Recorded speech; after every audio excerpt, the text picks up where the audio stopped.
waaw asalaamaaleykum wa rahmatulahi taala wa barakaatu. Cheikh Awa Boye président IPCA interprofessionnel carotte bu Sénégal ñu am suñu fii ci Fass Boye pour waxtaane carotte ci réew mi jafe-jafeem ak li mu jànkoonteel campagne bi ñu génn ku ñu ko loo xam ne li ñu ci mën a jàpp mooy campagne boobu loo xam ne dafa am échec bi nag li ci jàpp mooy xëy na Covid bi ci la bokk mais nag it télécopasse bi mu dajeeg importé bi ñu yàgg ci réew mi def lu man ñetti weer importé bi mënul jeex loolu yokkal lu ko handicap loolu tax na baykat yi année bi ñu jàll nekk na année bu métti yi ñoom lool wàllu carotte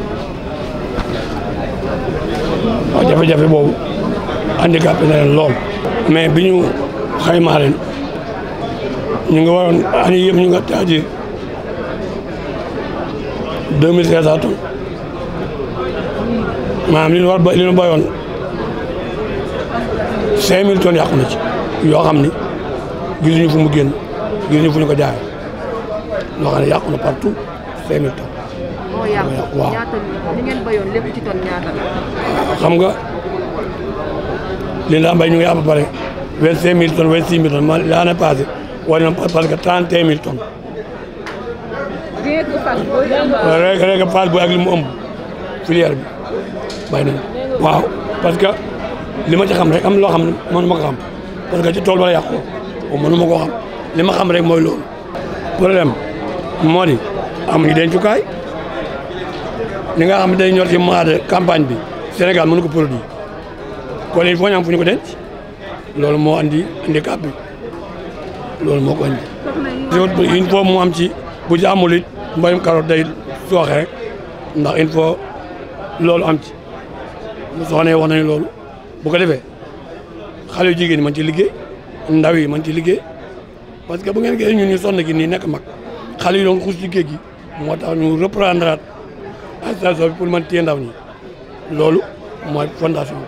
waaw dañu calculé yëpp kilo bi ma 200 francs ci coût bi 70 francs 75 koo xam nga doo ci génn loolu la te carotte mbay la moo xam ni ñu loolu la yi des nee naa noobal la bu doon nit ma ne noobal la foog ñu am fu ñu ko dencukaay loolu moo gën a yàq mbayum carotte moo ko handicap amuñ fu ñu ko denc bu ñu amul fu ñu ko denc dootuñu jëggaani carotte wax naa ko ba tàyyi ma ni mën nañu yor réew mi ci carotte importation bi day ñëw fekk suñu carotte bi ñor ñu àndaay ñaari weer ñetti weer xam nga loolu handicap la dafa war a bala noo ñëw rek mu jeex nu ma dugg bu ñu jeexalee mu ñëw bañ loolu mais loolu tax wolof nee na ku wàlliyaan sa dëkk moo tëggul ñun dama ni mën nañu yor réew mi ci carotte loolu leer na bu ñu amee ay jàppale état jàpp ci ñu jàpp ci am ay chambre froide am ay li jigéen ñi wax ñu defal leen ko ñoo transformé dama ne carotte dootul ñëw Sénégal xale yi daañu bàyyi xuus ci géej gi loolu koy leer banque yi ñoo ngi góorgóorlu ñun ñoo ngi góorgóorlu lu nu man waaye année passée am na béykat yoo xam ni carotte yoo xam ni daañu am problème sérieux parce que li ñu béy jaayuñu ko waaw waaye nag am na ñoo xam ne it jàpp nañ ci leneen ba góorgóorlu bay ba fay seen 90% fay nañu ko loolu ma am na ñun ñëpp nag nguur Sénégal xanaa man li ma ci gën a xaar ay chambre froide parce que tukki naa dem naa Maroc dem naa France ñooñu duñu bay di wàcc lu ñu bay am nañu fu ñu ko denc prix bi temps la prix carotte war nañu temps laa jar rek du ko wàcc waaw am na ay coopérative ay chambre froide yu ñu koy denc waaw baykat bi balay bay xam li mooy jaayee fekk yeggul foofu rek yeggul. Je m'appelle Modé Samb, je suis le secrétaire général de l'association des produits maraîchers de Fass Boye, en même temps le président de la commission chargée de la commission commercialisation de l'interprofession carotte du Sénégal. En fait, nous, un peu le... Oui, comme vous venez de le dire, bon, nous avions vécu une campagne de carottes très difficile parce que on pouvait même parler de surproduction parce qu'au moins on attendait 30 000 à 35 000 tonnes de carottes, on avait obtenu 45 000 tonnes de carottes. Et ce qui fait que vraiment le prix a beaucoup baissé. Finalement, les producteurs avaient des problèmes pour même vendre le produit. C'est un échec, dit votre président. Oui, c'est un échec. C'est un échec de la part de nos côtés, de nos autorités, parce que bon, si on avait des infrastructures adéquates comme des chambres froides, des magasins de stockage ou bien même des centres de transformation, on pourrait quand même au moins conserver ce surplus et essayer de le revendre dans le marché et au moins éliminer définitivement les importations. Le surplus est estimé à 15 000 tonnes parce que la consommation moyenne mensuelle du Sénégal c'est 2500 tonnes. L'interpression a fait 45 000 tonnes l'année dernière, la campagne 2020-2021.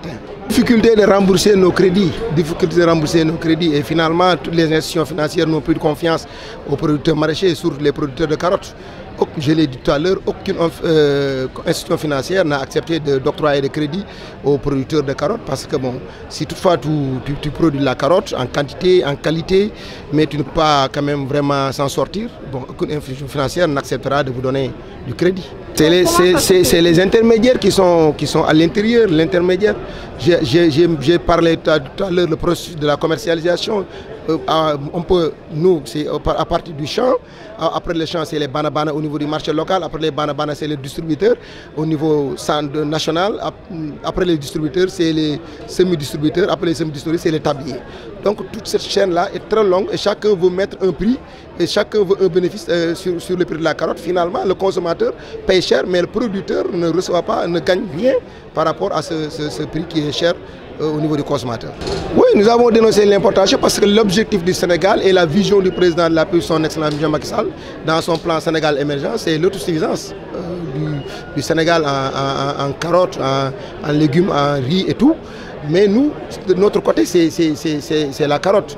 Nous pouvons assurer le marché national en quantité suffisante, en qualité irréprochable, avec un prix abordable 12 mois sur 12. Parce que nous produisons 9 mois sur 12. Et le surplus, si on avait des chambres fortes, des unités de conservation, on pouvait le conserver pour une durée de 3 mois, après le reverser dans le marché et ça va au profit de la population sénégalaise. Notre cri de cœur, c'est qu'il faut qu'on a l'habitude, c'est la unième fois qu'on parle de ces problèmes. Parce que l'année dernière, les producteurs avaient même organisé des marches un peu partout au niveau du littoral. Finalement, c'est le ministre du Commerce qui avait fait ses déplacements pour faire des promesses. Maintenant, ce que nous demandons à nos autorités, c'est de respecter leurs promesses et d'encadrer les producteurs, de les aider, afin qu'ils puissent quand même vraiment gagner leur vie dans leur domaine, c'est-à-dire dans le maraîchage, et en même temps aussi contribuer au développement du Sénégal, et aussi soulager les consommateurs sur les prix très élevés. Si toutefois, vous remarquez, après la production locale, si l'importation est libre sur le marché, le kilogramme de carottes quitte 150 francs jusqu'à 500 francs, 700 francs. Et c'est 800 francs et c'est sur le dos du consommateur. Nous sommes tous des Sénégalais. Il faut qu'on nous aide, il faut qu'on nous appuie pour qu'on puisse vraiment assurer l'approvisionnement correct du marché 12 mois sur 12. Et aussi éliminer les immigrations clandestines parce que la terre est là.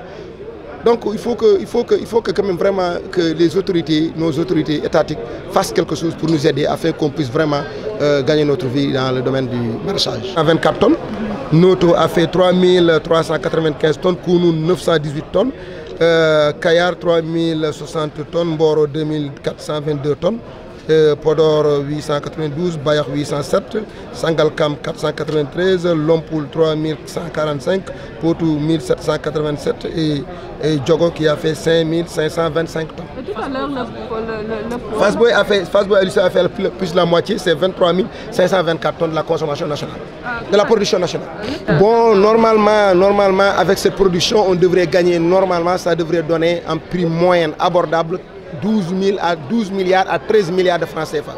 Mais finalement, on s'est retrouvé avec 4 milliards de francs CFA parce que le prix varie, le prix quitte 250 francs le kilogramme pour accéder à 90 francs le kilogramme.